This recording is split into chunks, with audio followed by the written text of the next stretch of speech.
We are back, people, and it is showtime once again.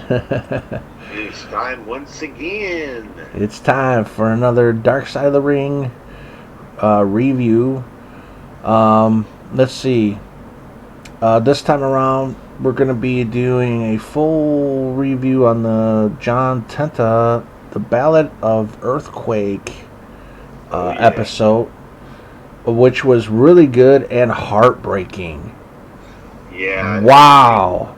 I mean, yeah. Like It was. that It, would that makes you want to cry, dude, at the end because it's so heartbreaking what the yeah, man went through and how he left.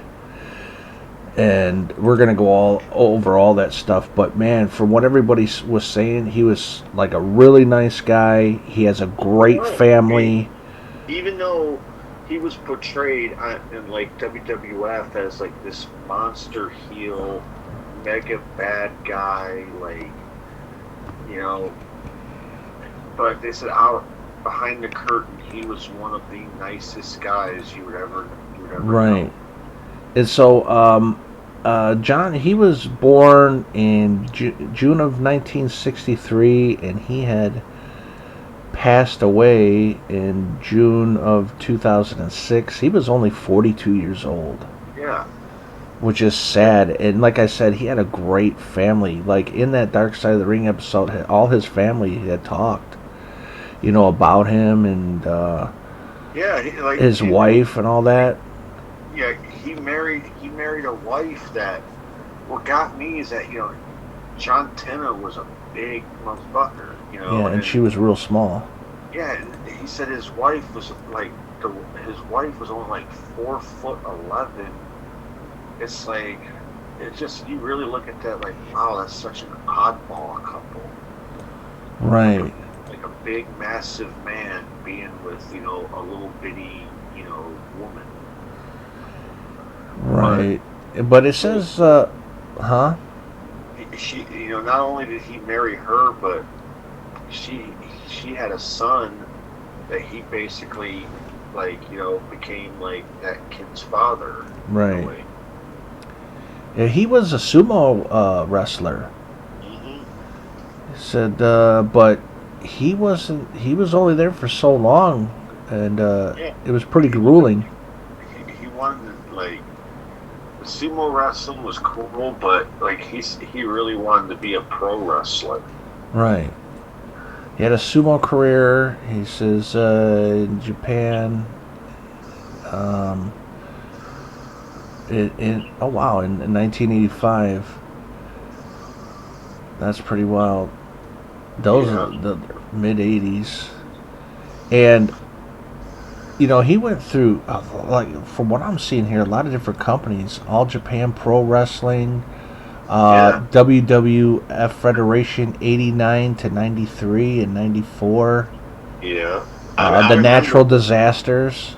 Yeah, I remember that when he debuted in WWF, like it was such a perfect way to debut him. Like they were having a thing between Dino Bravo and Ultimate Warrior. We're gonna do like a push-up contest, and Jimmy Hart's like, we're gonna find the biggest person out here, and they're gonna sit on Dino Bravo's back for him to do 10 push-ups. And they looked around the audience, and you see like all the fans were like Right. motioning, like, "Hey, the perfect guy's right here, right here." And you see like this big, massive guy sitting there, and they're like, Right. "You come on down." And he came down. Remember, he was wearing like a blue shirt, blue jeans, and you just honestly think like this is just a fan, somebody that's just enjoying the show. Right. And they had him do push-ups on Bravo's back, and then they were gonna do the same thing with Ultimate Warrior. And right before they were gonna do it, like Jimmy Hart gives him the signal, like get him, and he just like jumps on him, and they just start beating the shit out of him, splashing him, Right. and you're like, wait a minute, this ain't a fan. This was a damn Planet fan. I loved how he jumped around somebody Hmm. when they were laying down to Yeah, do when he his was earthquake.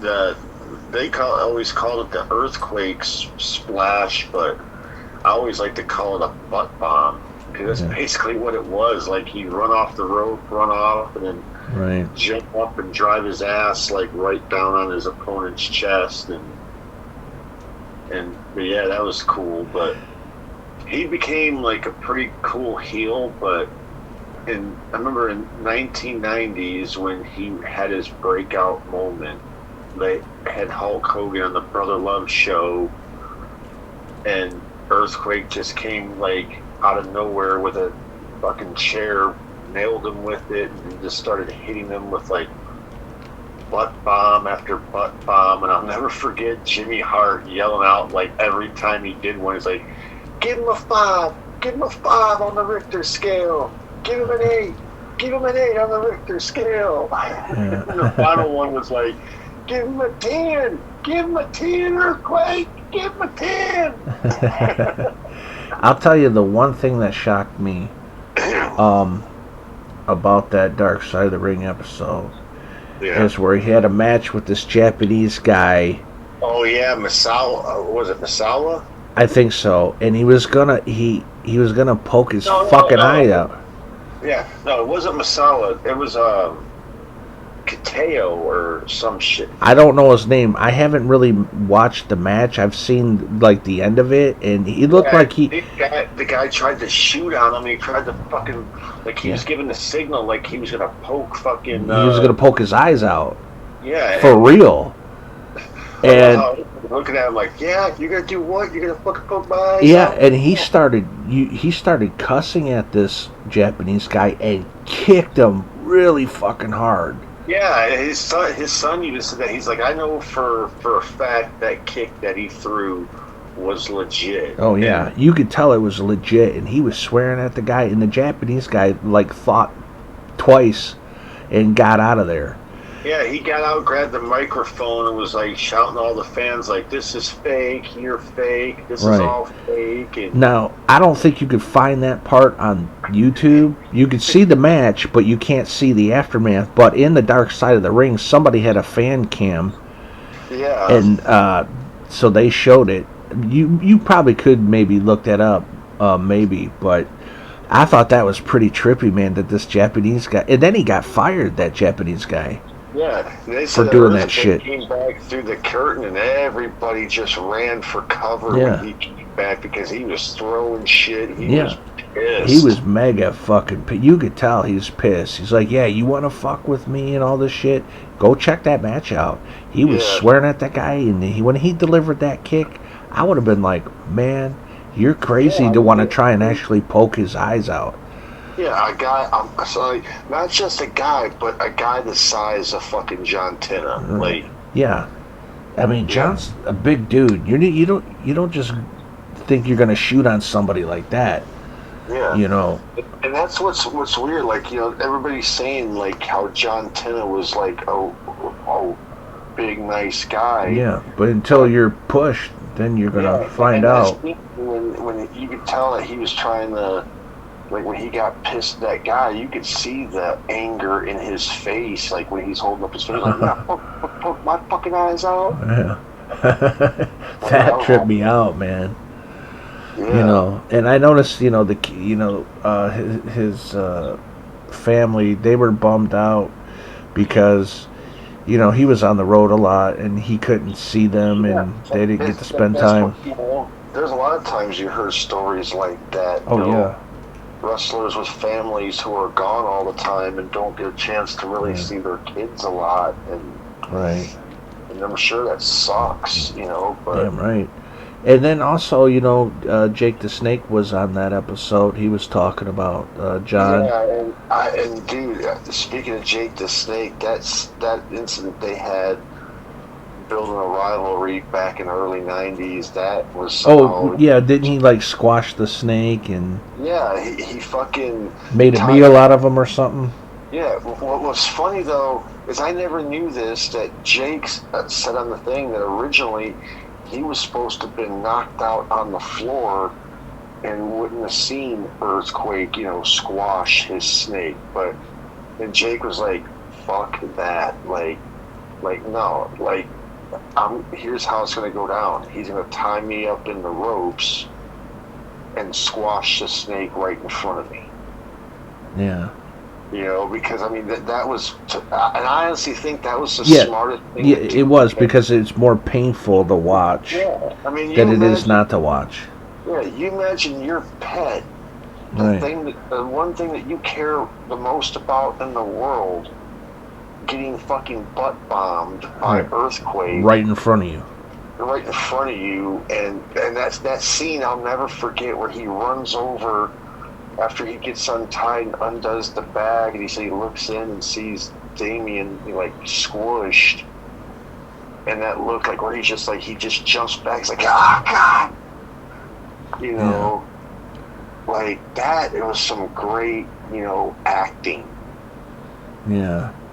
Now, why did he leave WWF? I don't. You know what? 94. I think what it was because they weren't. Was it the pay? I think he got better pay in WCW, didn't he? I think he left because they just weren't really. He wasn't happy with his role in WWF. Okay, gotcha. And like he had, like I said, I guess he left and he had the deal to go to WCW, but he couldn't. He couldn't use the earthquake gimmick, so they changed it. WCW kind of just gave him the name Avalanche, but then he got in trouble with that gimmick because he still not only it was like too close to Earthquake because he was still wrestling like Earthquake. Yeah, I mean, all these other companies, they didn't use him right. Yeah, I mean, it's like he came out. Didn't he come out as like a fucking fish? Yeah, the shark. Yeah, it's like, what are you doing? He used to come out and like as he would walk to the ring, he'd just hold up his hand like a fin, and you just hear him yell like "Shark attack! Shark attack!" This is not a fucking shark. This is fucking Earthquake, man. Yeah. And that was, it was cool. Near the end of his run in WCW, he did get to drop all the fucking gimmick bullshit, and he did get to come out and be himself. And he even like came out and announced to the crowd, he's like, I'm not the shark. I'm not a fish. Right. I'm not an avalanche. It's like, I'm a man, John Tenta. Hell yeah. And he's like a 500-pound man. No, you know what? I don't think he was no 500 pounds. I think they over-exaggerated that, but... Yeah, I think he was more around about 400. Yeah, probably somewhere between 3 and 4, but no, 5... when you're 500, that's really big. Yeah. But yeah, and what sucks is, he got bladder cancer. Yeah, well, that sucks because he wrestled all those years, and then like at one point near the end of his life, like he had to work like regular jobs. Like he had that, like when he found out about that bladder cancer, he was working as a truck driver. Yeah, it was just horrible. If he would have caught that early on, it would have been fixable. It would have been fixed, Yeah, but the fact that he just let it go and let it go and let it go. Yeah, that's why you can't let things go. And then it says, it says he also announced that multiple tumors had spread to his lungs. Yeah. Well, first they said that he was doing treatment and everything. Yeah.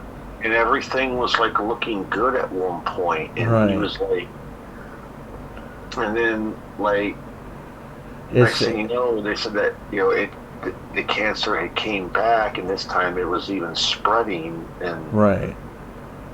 And then unfortunately, on June 7th, 2006, he died of bladder cancer. Yeah. It says just 15 days shy of his 43rd birthday. Yeah. And it was sad that, his whole family was surrounding him, and he said he looked around the room and looked at everybody, and he said that they were all, holding hands or whatever, and he just died. Yeah, which is I remember like his dad or his son, and they all went in like one at a time, Yeah, saying what they had to say to him, and that's just really sad, man. it is. That But I that mean, that was the hard part to watch. yeah. I mean, the one thing about it, at least in that a situation like that, at least his family got to say goodbye to them. Right. I mean, it's sad when people just up and die and don't get that opportunity to tell, like, their family, and all their loved ones, like, goodbye. Right. So yeah, that was pretty tough to watch there at that part of the And I tell you what, video. another thing that really kind of pissed me off is his wife was saying when they had his funeral, not one wrestler attended his funeral. Wow. So nobody from any of all the wrestling companies that he worked for all those years attended his funeral. Right. That's fucked up, That is kind of fucked up. And but yeah, that sucks, man. Yeah. What about when remember before when he worked his last run in WWF, where they put him under a fucking hood and had him as Golga? Yeah. They should have just kept his original character. I hate when things get changed up because it's like you have the perfect cup of Coca-Cola or pop or whatever, and then as time goes on you're just pouring water into the shit, and you're less and less of who you really are. It's like going from Coca-Cola to fucking fake. It would be like, let's take Stone Cold for instance. Let's bring out Stone Cold. He has this awesome run, and then let's go ahead and put a fucking mask on him. Yeah, and let him come out wearing a fucking mask. Yeah, have him come out wearing a mask, a total different. Different name. Yeah, I think the reason why they said they brought him back under the mask because if you look, when he was Golga, he was nowhere near as big as he was when he was Earthquake. Oh, yeah. That he had lost like a bunch of weight, and I guess because of his weight loss that he couldn't fit. I guess, the Earthquake suit was too big for him. Well, I guess, that makes sense. So they had to come up with something, and they're just like, well, hell, let's put this mask on you, and you can do this character as Golga. Right. And it also says here, which is kind of interesting, video games. He was in, WWF WrestleFest. Yeah. Which is a fantastic arcade game. He was in, have you ever played that, by the way, at the arcades? Oh, yeah, I played the actual arcade game itself. Oh, good. I remember going to an arcade place one day and saw that damn wrestling game, and I was like, man, I gotta play this. Oh, yeah, good stuff. And it says here he was also in WWF Super WrestleMania on the Super NES version. He's in there, but he wasn't in the Sega Genesis version. Oh, okay. Let's see here. It says in 2004, the Japanese video game developer released a game called King of Collusion 2. I guess he was in that. He was featured in that as a playable character. And it says he was announced as a downloadable content for WWE SmackDown vs. Raw 2009. It says let's see. He, along with Typhoon, appeared as downloadable content in WWE 2K16. It says he appeared in WWE 2K17 as well as WWE 2K18, along with Typhoon. Speaking of Typhoon, I liked how in that Dark Side of the Ring episode they also talked about like the downfall of Typhoon's career. Right, and how he came through that wall. Yeah. And that fucking Star Wars mask came off. Yeah, the fucking infamous Shockmaster. Yeah. It was crazy. And they were. Did you see how they showed it and they got like some of the wrestlers to see it for the first time, like Haku. Yeah, and he couldn't stop laughing. Yeah, because how could you not stop laughing? Like, that had to be the fight. Like, what a way to fucking debut a character. It just infinitely just kill the character within that first second. Yeah. He went through that wall too damn hard and fast. And the bottom didn't really give through, just the top, so he went through. Falling down. If you watch, dude, he landed right on his fucking head. I believe he landed on his hands and knees. He almost, because his helmet came off. Yeah, he landed on it, it caused the helmet to come off, and he's just like... It's like a Star Wars Stormtrooper helmet, painted, fucking silver. I mean, that's ridiculous.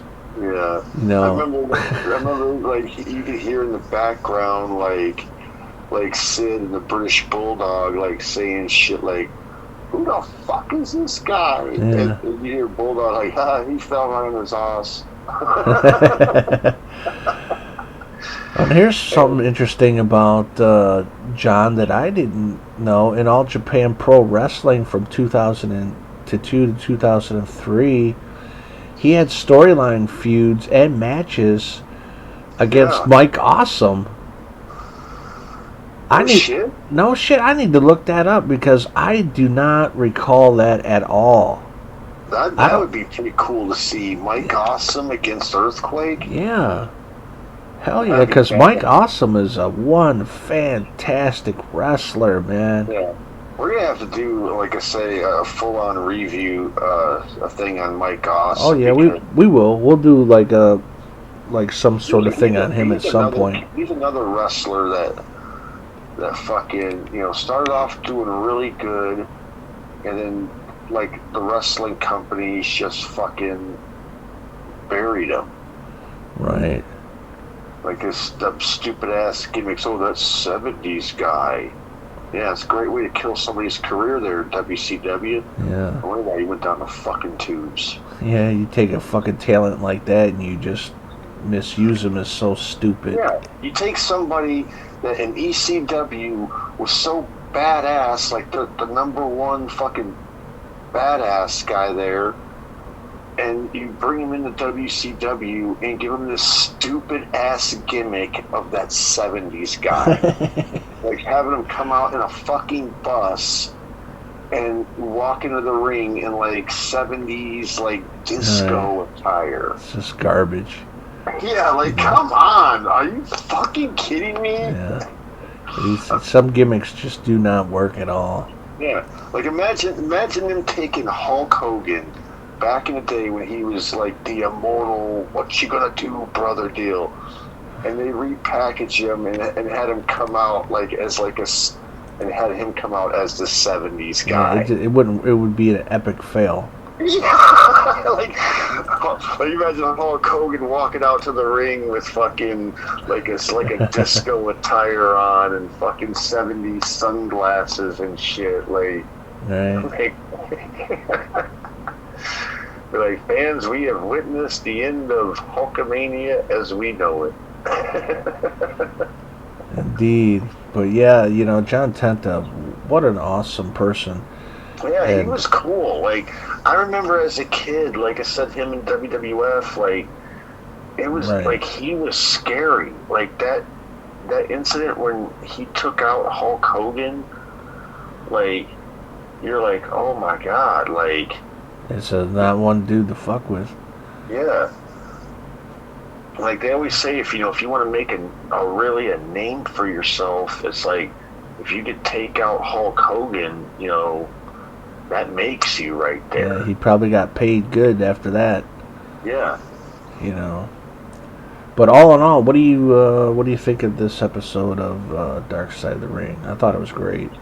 It was cool. I mean, there was a lot of stuff though, like they didn't talk about. Right. That happened in his career, like that deal when he dropped all his gimmicks in WCW and became John Tenta. Right. he was going through kind of a stupid storyline with Big Bubba Rogers, where when he when he lost a match and got turned on the Dungeon of Doom, like Big Bubba Rogers like came in and like shaved half of his head. Yeah.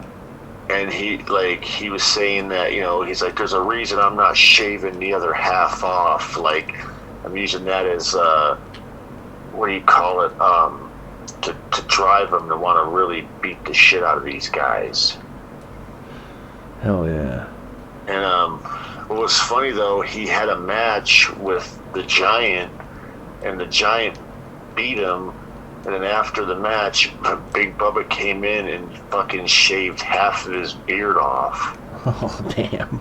Like, at first it's like, man, he shaved half his hair, now he's gonna shave half his beard. Like, I was just like, come on, that's going too far, man. That is something. Like, But yeah, this was a great episode. It's just, it really sad at the end. Yeah, I mean, it was sad, like, the way he went out, but you know? like at least like he got to go out with, you know, his family around him, you know. And he had, like I said, such an awesome family. You know, an awesome family. He was like, from what his family said, he was a great person. Right. Like, because I forgot who said it, but they said that when they watch him on TV in WWF being that monster heel Earthquake, it was like, wow, that's not the same, you know, John Tenta that would come home to them and be like, hey guys, what's going on? Like, because he was total, like, he was chill. His real life was total different from the way he was portrayed as a wrestler. Right, he wasn't this wild card. He was really cool and calm and seemed really like a chill person. Oh yeah, one thing we forgot to mention about the thing with him and Jake when he squashed Damien, how he turned the fucking snake into fucking hamburgers. Yeah. They showed the part of that on the. Yeah, where Vince got so mad he slapped the fucking tray of burgers out of Earthquake's head, like, you're disgusting. Yeah. And he's like, what? He's like, what? I'm hungry. That's funny. I was like, that was back in the days of great storyline writing, you know? Right. You don't see really none of that these days, do you? No, you don't see those, like, really hit you hard, like, oh my God, like, you know, you killed my pet, you know, grounded them up and made hamburgers out of them. I'm gonna kill you, man. Yeah. But yeah, I think we'll wrap this one up. Yeah, great. Like I said, another great episode of Dark Side of the Ring. You know. Oh, yeah. I mean, I gotta say, dude, all these episodes are great. Yeah, I haven't seen a single bad episode from these guys. That, you know, they've always done a great job. Man, every one that they've done, it was like they leave you like, wow. Yeah. Like, I mean, because looking at, like, you know, all the ones they're doing, like Earthquake, Buff Bagwell, Terry Gordy, all these other ones that they've done, you know, these are all wrestlers that, you know, I can remember growing up and I really had. Yeah, I mean, you were right there in the 90s watching that stuff every single week. Yeah, and like I said, watching, you know, the whole deal with Earthquake, watching his whole development and you know, and to find out all this backstage shit that you never knew about. Yeah, that's what I find, like, pretty much most, like, very fascinating the most, is where I hear their backstories and what goes on, and you know, a lot of times I didn't know about certain things. I get shocked by it. I'm like, wow, I had no idea this happened or that happened. That's pretty fucking cool. Like, I remember, like, you know, growing up, you know, I was like one of the biggest Hulkamaniacs, like, you could ever think of, you know, and then years later, you know, learning about the whole backstage shit where that don't work for me brother deal came about, and I was like, man, You know, it's like, wow, no wonder why Hogan stayed on top for so long, playing those backstage politics. Yeah, no shit. That's what kept his ass on top, because it definitely wasn't his wrestling. Yeah. His fucking 20-minute fucking pose downs and his fucking 5-minute wrestling matches. Yeah. Or whatever they were. You know, his pose downs were longer than his fucking matches. Yeah, and that's what, I mean, his pose downs were one thing, but when he had to do that after every fucking match, like... Right. This was like longer than the match. Yeah. I remember he won 2 years in a row. He won the Royal Rumble match in 1990 and 1991. And sure enough, right after he wins, 20-minute pose down, brother. Yeah. Yeah. It's crazy. You're just like, wow, do we really got to get the 20-minute fucking pose down after every freaking match? I guess in his eyes we did, but yeah. You know one thing I learned. I was watching a thing on Ric Flair. Yeah. And he was saying at the 1992 Royal Rumble that he finally got his moment to shine to win the Royal Rumble, but Hulk Hogan was like set on like that Ric Flair would win the WWF title, but Hulk Hogan had to end the show. Really? Yeah, like right after Flair won the belt, Hogan ran in the ring, chased him off, and then we get the 20-minute pose down, people. Like, wow, dude, you're not even the story here. The story's Ric Flair, who just won the WWF title. It's like, no, I don't care about that. It's got to be about me, brother. So he took his spotlight then. Yeah. That reminds me of the Royal Rumble, the first women's Royal Rumble. Ronda Rousey comes out. And fucking takes what's her name's spotlight. The fucking Oscar who just won, and within like 10 seconds of winning, before she could even celebrate, you hear fucking that music go off. Like, I'm just like, you got to be kidding me. That's something that you really shouldn't do. This was the women's first Royal Rumble. Yeah, something that was supposed to mean it, and then you're gonna have have this fucking UFC girl that has no wrestling skills come out there and point at the fucking WrestleMania sign. And not only that, but dude, are you out of your mind? What I found out, they had to edit it out when you watched that. There's a guy that kept telling her, like, point at the sign, Rhonda, point at the sign. Yeah. Like, she didn't even know what the fuck to do. That's pretty bad. But we're getting off track here. Yeah, I know. But that is funny and sad. That's what we do here, you know. But it happens. We're off track. But anyways, yes, check out that episode of Dark Side of the Rings. John Tenta. You know, may he rest in peace. Which is, like I said, this is, let's see, season 5, episode 1 of Earthquake. So, yep. Check it out if you can. We watch them when they come on YouTube, but a lot of times they get taken right off of YouTube like a day or two later. Yeah. So it's going to be kind of impossible. I want to review every single one. We did a lot of My Thoughts videos on a lot of past episodes, so if you guys want to check out, like, My Thoughts and reviews are pretty much the same thing.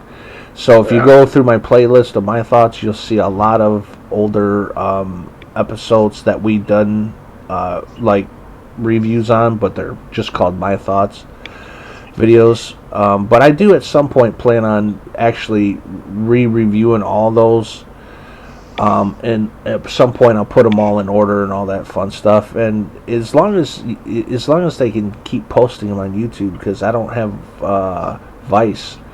Yeah, I don't either. So a lot of times they'll get posted and then they'll get taken off, and then it's like, fuck, I gotta catch it here or there. But we're fortunate enough to catch a few here and there, but we'll do what we can when we can, you know. So hell yeah. Anyways, we'll wrap this one up.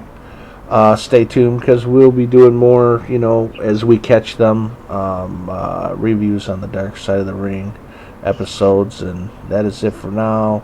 We're gone.